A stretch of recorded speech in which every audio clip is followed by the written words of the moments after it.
Reset button push করা হয়েছে। নজর রাখুন সাগর বন্দরগুলোতে, নজর রাখুন এয়ারপোর্টগুলোতে, পালাতে যেন না পারে। নমস্কার, সুস্বাগতম, welcome to my channel be good and do good. বাংলাদেশের দীর্ঘ ষড়যন্ত্রের ফলে ডক্টর ইউনূস সাহেব আজ বাংলাদেশের প্রধানমন্ত্রীর আসনে, প্রধানমন্ত্রী নয়, প্রধান উপদেষ্টা হয়ে বসে আছেন। দেশের সর্বোচ্চ ক্ষমতাশালী ব্যক্তি হয়ে তিনি বসে আছেন। কিন্তু এই 2 মাস চলে গেল, কি করতে পেরেছেন তিনি? এই 2 মাসের মধ্যে বাংলাদেশে শত শত প্রাণ চলে গেল।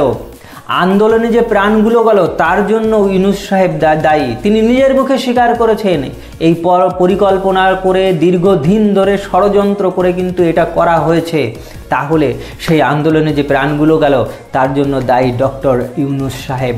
এবং তারপর দেশের বিভিন্ন প্রান্তে যে অরাজকতা সৃষ্টি হয়েছে, সংখ্যালঘুদের উপরে যে অত্যাচার চলছে, পাহাড়ে যে অত্যাচার চলছে, যে অপরিমেয় মানুষ হত্যা করা হয়েছে, সে সবগুলোর দায় কার?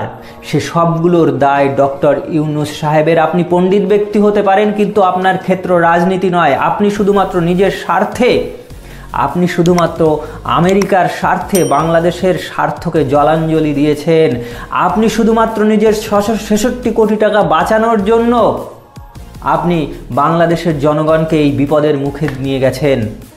আজ বাংলাদেশের মানুষ বুঝতে পারছে, আপনি যখন ক্ষমতায় এসেছিলেন বড় বড় কথা বলেছিলেন, কোথায় গেল আজ বাক স্বাধীনতা? এই যে তাপসী তাবাসুম উর্মি, তিনি একটি শুধু কথা লিখেছেন, কাউন্টডাউন শুরু হয়ে গেছে। কিসের কাউন্টডাউন শুরু হয়ে গেছে বলেন তো? আপনার পালানোর। আপনি বলেছিলেন না রিসেট বাটন চাপা হয়েছে? হ্যাঁ, রিসেট বাটন তো চেপেছিলেন বাংলাদেশের মুক্তিযুদ্ধর ইতিহাসকে মুছে ফেলার জন্য, কিন্তু তারপরে আবার রিসেট বাটন চালু করা হয়েছে। আপনার কাউন্টডাউন শুরু হয়েছে আপনার পালানোর। তাই বলছি, বাংলাদেশের জনগণ, আপনারা নজর রাখুন এয়ারপোর্টগুলোতে, সাগর বন্দরগুলোতে, পালাতে যেন না পারেন। নিজের স্বার্থে বাংলাদেশের শত সহস্র মানুষের প্রাণ নেয়া এই ডক্টর ইউনূস সাহেব, আপনি রিসেট বাটন চেপে বাংলাদেশের মুক্তিযুদ্ধের সেই গৌরবময় ইতিহাসকে মুছে দিতে চেয়েছিলেন। শত সহস্র লক্ষ লক্ষ মানুষের প্রাণ গেছে, কত মায়ের বুক ফাটা আর্তনাদ, কত সন্তানের চোখের জল, সব কিছুকে আপনি মুছে ফেলে দিতে চাইছিলেন ষড়যন্ত্র করে। আজ সময় আসছে, 2 মাস অতিক্রান্ত, ক্ষোভ ধীরে ধীরে ধিক ধিক করে বাড়ছে। আপনার কিন্তু পালানোরও সুযোগ পাওয়া যাবে না।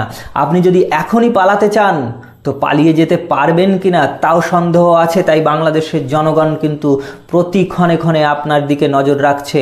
বুকের ভেতরে যে কথা, তাদের মনের ভেতর যে কথা, তা কিন্তু বলতে পারছে না। কিন্তু আপনার বিরুদ্ধে কিন্তু সবাই আস্তে আস্তে সংগঠিত হচ্ছে। আপনার টাইম শেষ। জয় হিন্দ, বন্দে মাতরম। ভালো থাকুন, সুস্থ থাকুন।